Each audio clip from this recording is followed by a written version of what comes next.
The unsettling power of the unknown. Have you ever felt a chill run down your spine?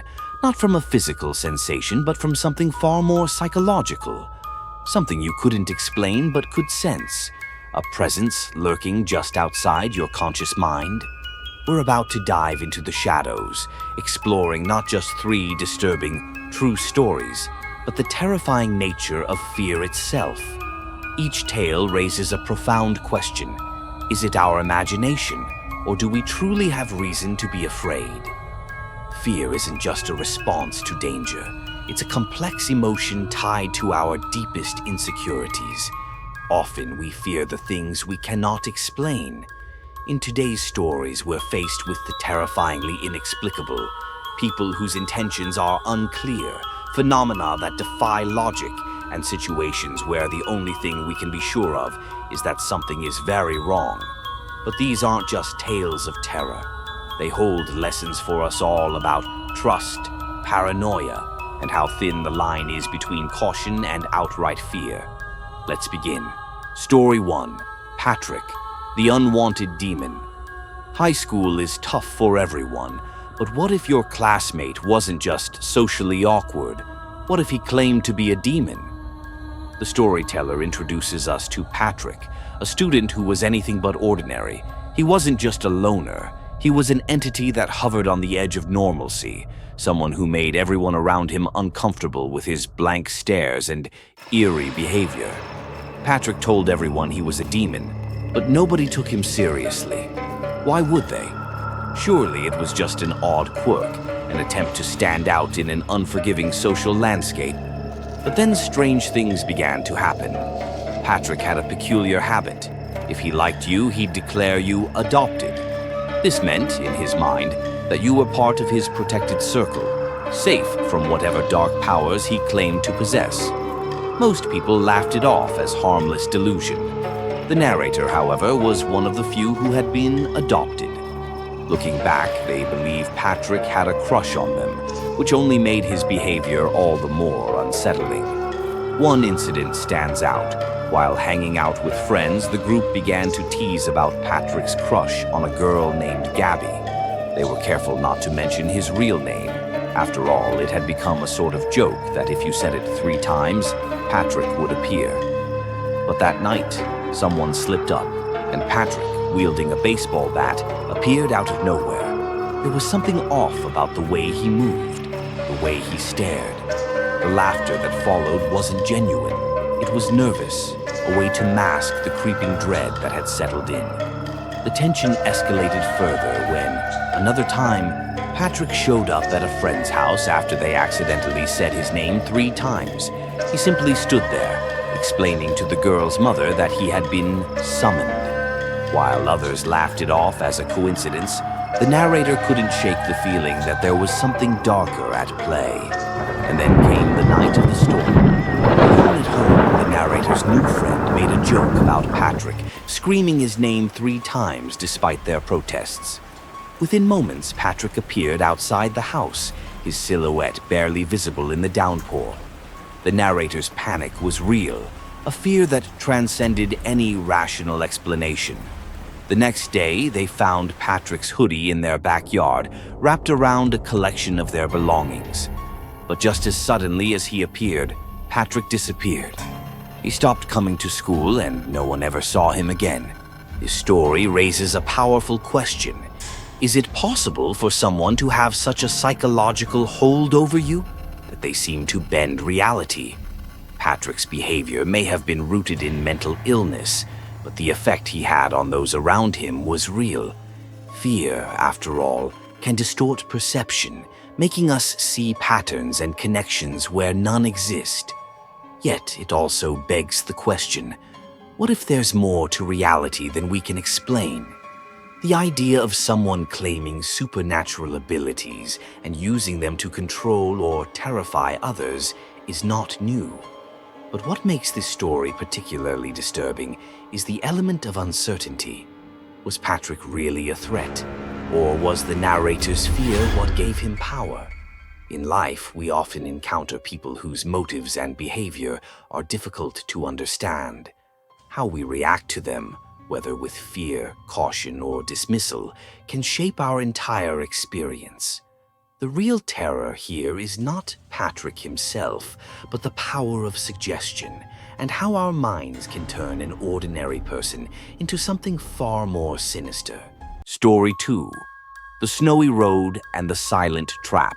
Sometimes, fear doesn't come from the supernatural, but from the very real dangers of the world around us. In this story, the narrator and their friend Mike are driving to a dinner party through a snowstorm when they encounter a car stopped in the middle of the road, its hazard lights flashing ominously in the dark. Mike, ever the curious one, insists they stop to see if someone needs help. The narrator, more cautious, feels a sense of foreboding. After all, they had heard too many stories about traps set by people with ill intentions. As they sat in the car watching the blinking lights through the falling snow, something didn't feel right. Mike decided to investigate, and as he approached the vehicle, the narrator's sense of dread grew.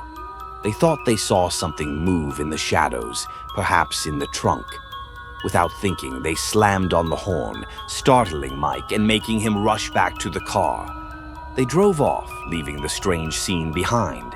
Later, at the dinner party, they learned that a carjacking had occurred under eerily similar circumstances. The criminals had used a disabled car as bait, waiting for good Samaritans to stop before ambushing them.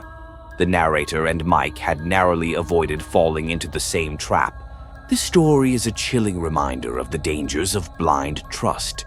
We all want to believe in the goodness of people, to think that stopping to help someone is the right thing to do. But in today's world, where deception is sometimes used as a weapon, caution is necessary. The balance between compassion and self-preservation is a delicate one, and it's a lesson that many people learn the hard way.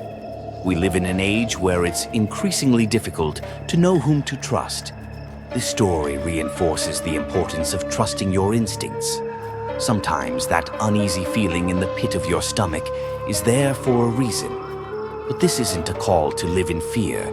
It's a reminder to stay aware. While the narrator's hesitation saved them, it's important to remember that not every situation is a trap. The key is learning when to act on instinct and when to offer help. Story 3. The Nightmare of Uncle Joseph. The final story takes us into the realm of psychological horror. As a child, the narrator suffered from vivid and disturbing nightmares. Their Uncle Joseph, who was a therapist, offered to help. At first, it seemed like he genuinely wanted to assist his nephew, providing comfort and guidance. But as time went on, the situation took a darker turn.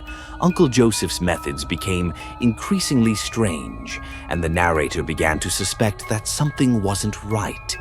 Late one night, they awoke to find him whispering in their ear, manipulating their dreams in some way.